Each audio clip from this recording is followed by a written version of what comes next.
Hi மக்களே, எல்லாருக்கும் வணக்கம். இன்றைக்கி எதை பற்றி பார்க்க போகிறோம்னா மக்களே, பேட்ஸுக்கு வந்து குளிக்கிறதுக்கு, அதாவது பாத்திங் குளிக்கிறதுக்கு தண்ணி வச்சுருக்கோம். என்னென்னா இதோட பெனிஃபிட் என்ன, அதை தான் நான் உங்கள்கிட்ட சொல்ல போகிறேன் மக்களே. இது குளிக்கிறதுக்கு வீக்லி 2 டைம்ஸ் வைக்கலாம் மக்களே. நான் வந்து வீக்லி ஒன்ஸ் வைப்பேன். சண்டே ஃப்ரீயாக இருக்க டைமை பேட்ஸை வாட்ச் பண்ணிவிட்டு அப்படியே வைப்பேன். நீங்கள் வந்து வீக்லி ஒன்ஸும் வைக்கலாம், 2 டைமும் வைக்கலாம். இதோட பெனிஃபிட் என்னென்னா பேட்ஸோட ஸ்ட்ரெஸ் லெவல் குறையும். ஒன்று. இன்னொன்று, பேட்ஸ் எப்போவுமே ஹீட்டாக தான் இருக்கும். நமக்கே தெரியும் பேட்ஸ் எப்போவுமே ஹீட்டாக இருக்கும். அந்த ஹீட்டை வந்து ரெடியூஸ் பண்ணும் வாட்ரு.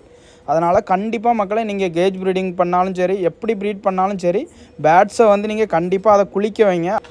அதே மாதிரி அதை குளித்ததுக்கு அப்புறம் கூட நான் அதை வாட்ச் பண்ணுவேன், என்ன கண்டிஷனில் இருக்குது. அந்த வெயில் டைம் வைங்க, மோஸ்ட்லி மதியம் டைமே வைங்க.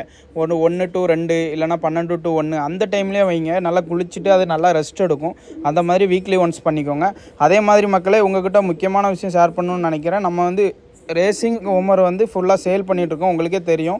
நிறைய பேர் சேல்ஸுக்கு இருக்கான்னு கேட்குறீங்க. ஆமாம் மக்களே, நம்ம சேல்ஸ் இருக்குது. நம்மகிட்ட வாட்ஸ்அப் குரூப் இருக்குது. லிங்கு வந்து நம்ம ஸ்டோரியில் அப்லோட் பண்ணுறேன், டெய்லியுமே இருக்கும். ஸோ வந்து ஜாயின் பண்ணிக்கோங்க. நம்மளோட குரூப்பில் டோக்கன் கூட பண்ணிகிட்ருக்கோம். ஸோ டோக்கன் விருப்பம் இருக்கிறவங்க வந்து ஜாயின் பண்ணிக்கோங்க மக்களே. நம்ம எல்லா குவாலிட்டியான பேட்ஸுமே எடுத்து சேல்ஸ் பண்ணிகிட்ருக்கோம்.